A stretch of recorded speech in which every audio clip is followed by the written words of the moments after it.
اس کا تیسرا بھی سبب ہو سکتا ہے،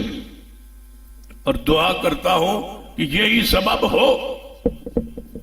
اور وہ سبب کیا ہے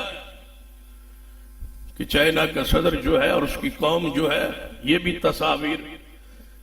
نیٹ پر موجود، وہ مسجد میں آ گیا ہے اس وائرس کے بعد، کہتا ہے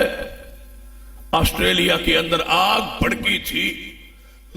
اور پورا ملک آگ کی لپیٹ میں آنے کا خطرہ تھا، بجھا کے آگ پر قابو نہیں پایا تھا،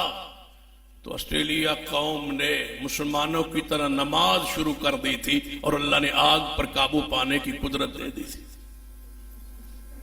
کہتا ہے مسلمانوں جس طرح نماز پڑھتے ہیں نا، آسٹریلیا اس نماز کی برکت سے بچائے، ایسے نماز پڑھو، خود بھی مسجد میں آ کے نماز پڑھ رہا ہے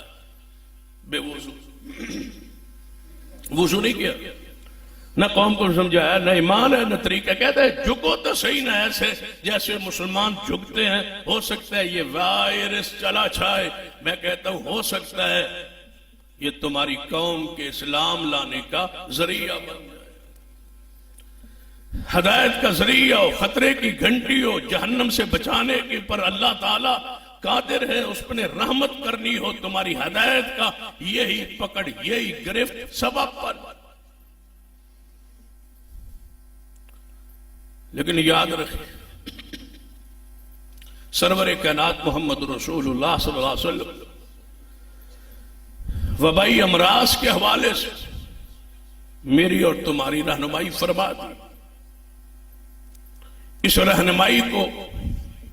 ان حدیث کو اپنے دل و دماغ میں اتار لیجیے اور پریشان خوف میں مبتلا نہیں ہو،